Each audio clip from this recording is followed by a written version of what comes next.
There have been cheers of "Go, Ron, go" since those polls closed at 7 p.m. As you mentioned, Ivy Taylor has conceded, and Ron Nirenberg managed to pull out the win, and he was ahead of Taylor by 9,000 votes. Just moments ago, he addressed the crowd. So just to illustrate what he was saying, we decided to put a thermometer in this car. When we put the thermometer into the car, it was 85 degrees, and as you can see now, it's much over 120 degrees. This shows why you should not leave your children in the car. The first funeral services for the victims of Sunday's mass shooting will begin tomorrow. Teresa and Richard Rodriguez will be laid to rest together at Grace Bible Church in La Vernia. And it seems like, this area is particularly susceptible to earthquakes. And I know there was a major earthquake that was actually on the exact same day 32 years ago in 1985 that killed more than 11,000 people.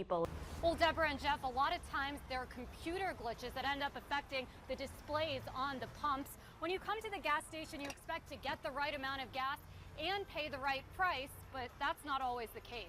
They're hunkering down. They've gone to the grocery stores to pick up supplies, water and food, and they're just planning to ride this out. Now, I will mention that the roads are actually starting to get a little bit slick around here, and most of the city and state officials that we spoke to today warn people to stay off the roads unless it's absolutely necessary. Create a path for those first responders. You're still entitled to having a safe workplace, and that's something that's really important for everyone who has a job and earns wages, regardless of the environment. If they're in a building or if they're outside or if they're in someone's home, they do have rights.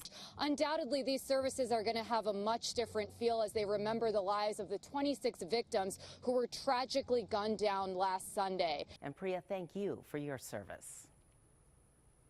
Deborah, thanks. It was actually about a year ago that I took the oath to become an officer in the Navy right here at Fort Sam Houston. So it was a special treat today to celebrate my first Veterans Day as a member of the military right here at Fort Sam. I think oftentimes when we think about homelessness, we think about people who are living on the streets, but that number really encompasses people who are living in shelters, people who are perhaps living in hotels and motels. As you mentioned, 60,000 people voted in these elections during the early voting rounds, but that only accounts for 8% of the total voters here in San Antonio, so it's sure going to be a very close race, and we'll continue to keep you updated on the latest developments throughout the night here on KENS 5. Reporting live from the Nuremberg camp headquarters, Priya Sridhar, KENS 5 Eyewitness News.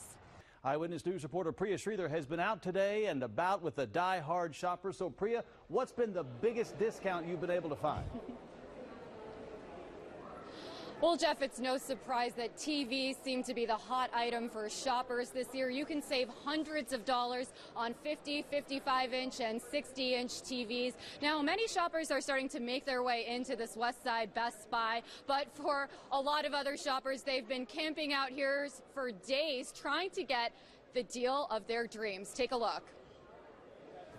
About 100 shoppers stood in line at this Best Buy store on the west side, some even camping out since Monday evening to be first when the doors opened. We stay the night, and of course Best Buy has been really great about letting us go in and out to go to the bathroom. They know all our faces. For many, it's an annual tradition. It's worth the experience to stand out here. I mean, what else are you going to do on Thanksgiving besides watch football? For others, it's a deal that was just too good to resist. Coming in to get a 50-inch smart TV. The 4K one for $179. Christina Gonzalez wants to buy her daughter, who recently got accepted to UTSA, an early graduation present.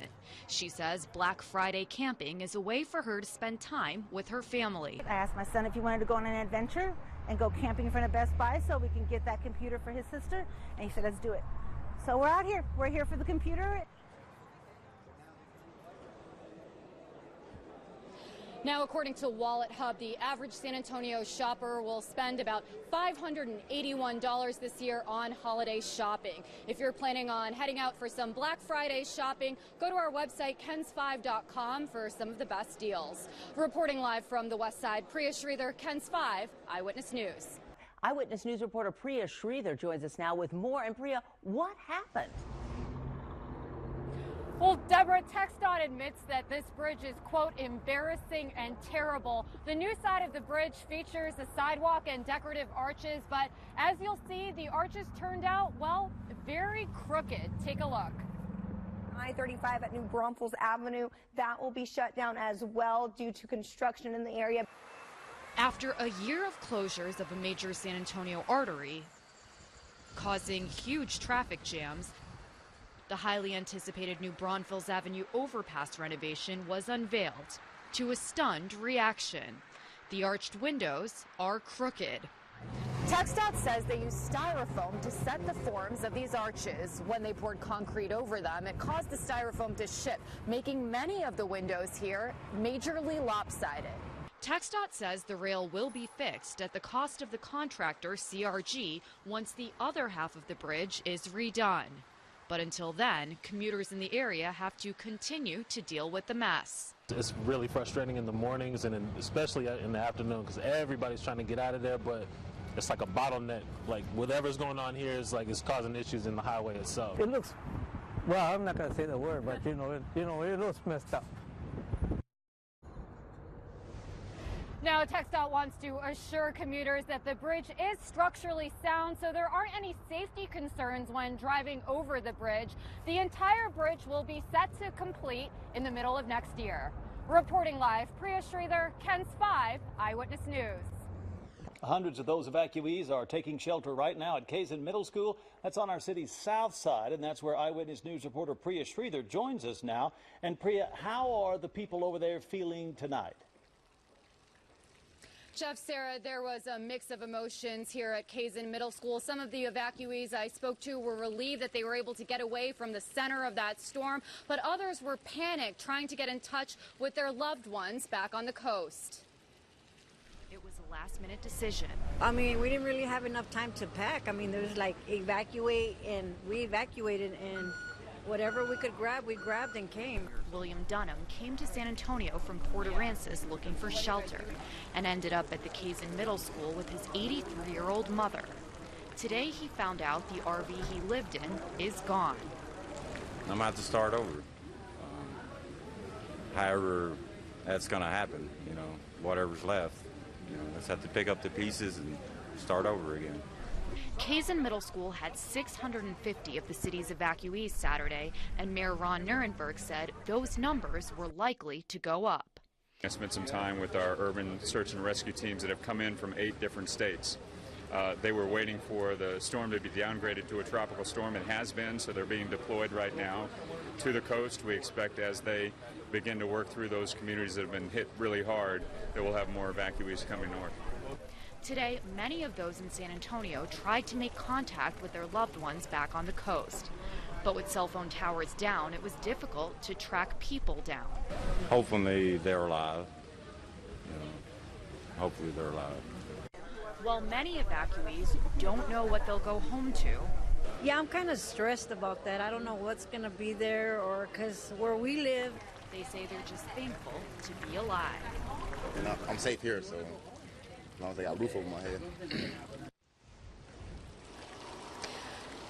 Now, city officials want to remind anyone who's planning on evacuating here to San Antonio that you do have to check in at 200 Gebler Road, and then they'll figure out what shelter they're going to take you to from there. Reporting live from the south side, Priya Sridhar, KENS 5 Eyewitness News. Take a look at these two license plates. They look similar, right? But if you look closely, you can see that one plate has a star and a dash, and the other has the Texas Longhorns mascot and a heart with the letter T printed in front. The first plate belongs to this woman, Judith Brown. In December, I received a paper bill from one of the toll agencies here in the state of Texas, and I could see what the problem was. It was a Longhorn plate that had the same personalized numbers as I did, the JBBB. It all started almost a year ago when Brown's Texas tag toll number started being charged for the other license plate. She received an email notification that her account was depleted and wondered what was going on. The bill showed her text tag number.